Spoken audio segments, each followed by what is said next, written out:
Thank you very much, fellow Kenyans. I'm Babu Owino, Member of Parliament in Embakasi's constituency. I want to take this opportunity to thank Kenyans for the great support that you gave me during this challenging moment. I was arrested on Tuesday, the 18th day of July, 2023 at Jomo Kenyatta International Airport around 9 p.m., handcuffed, blindfolded, and thrown in a boot of a Subaru car, driven in the middle of nowhere, put in a solitary confinement. For 3 days, I went without food. No, I wasn't given food, no access to my family, no access to my lawyers, to my legal representation. I did not take bath, I did not take water, and that was a very inhuman treatment accorded to me. If a member of parliament can be treated in a very harsh way, what is happening to normal Kenyans? I want to take this opportunity to condemn such acts.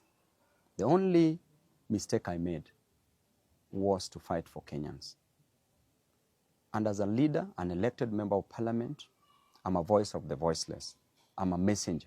You can kill the messenger, but you will never kill the message. You can harass the messenger, but you will never destroy the message that is delivered. And if fighting for Kenyans is what will cost me my life, so be it.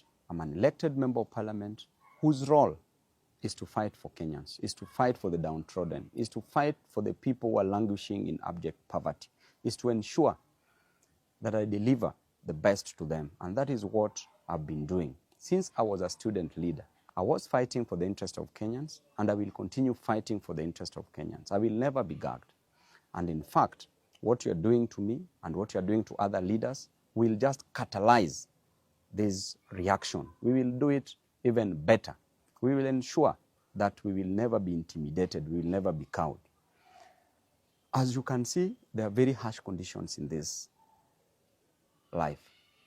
Life is unbearable. The cost of living must come down. The price of fuel must come down. The price of hunger must come down. The price of other commodities must come down. A good leader is one who ensures that his people do not suffer. Subjecting people to these harsh conditions, to suffering, means that you are fighting for a personal interest. This government rode on the back of the hustlers, the same hustlers of whom they are destroying on a daily basis. They are killing them, unleashing policemen to kill them, to maim them, to cause injuries on them, and that is not fair at all.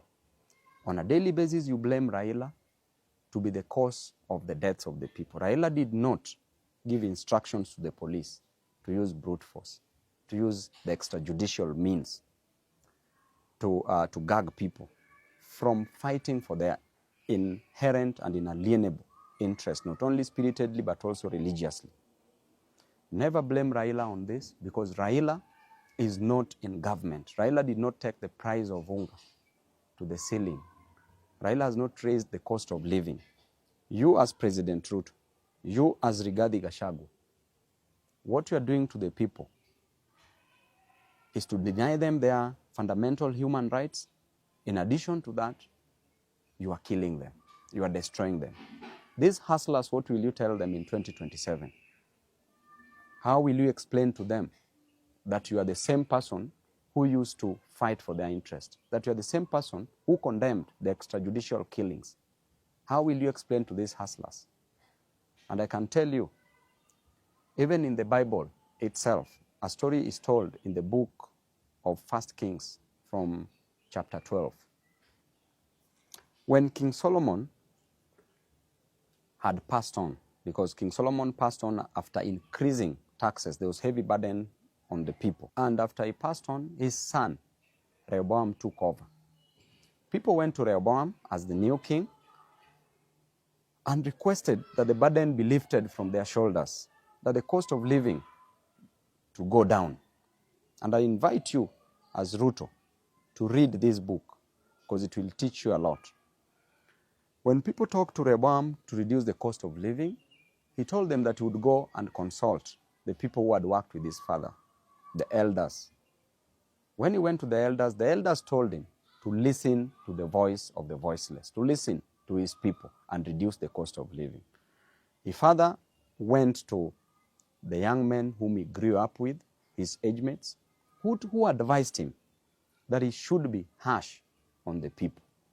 He went back to the people, told the people that I have a solution for the heavy burdens on your shoulder, and the solution is simple.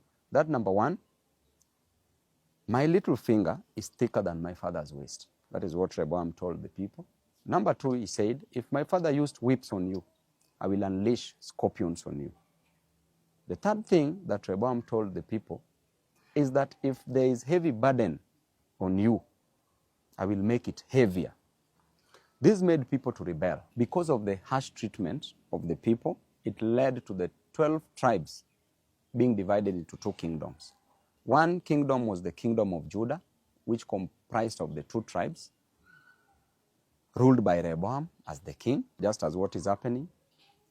And the other 10 tribes rebelled, and they formed the kingdom of Israel that was ruled by Jeroboam. And I can assure you that if you impose heavy taxes on your people, you are meant to go down. You will go down. It doesn't matter who is the messenger. You can destroy the messengers, but the message is clear that you will go down. You may be advised by the fools around you, as we always know, and a leader is known by the people surrounding him. If you are surrounded by the 4 fools, you become the 5th fool. If you're surrounded by 4 wise men, you become the 5th wise man. But as things are clear, in black and white, you are surrounded by fools. I can clearly tell you that Kenya, where it is headed, just like in the Bible, will go down because of the heavy cost of living you're imposing on the people.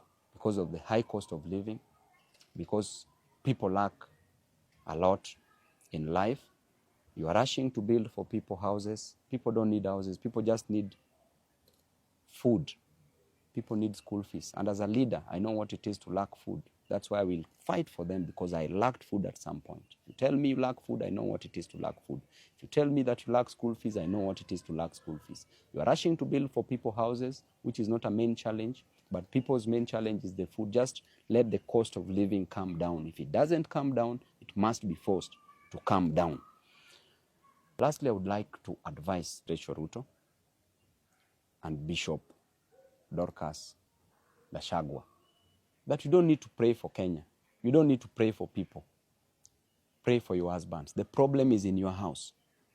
The problem is not outside the door. You are living with the problem. Don't cast the demons. Look near you. You will see them. We will continue fighting, and to Kenyans, we will always fight for you. Members of the press, we thank you very much for being on the side of the people. Tibim.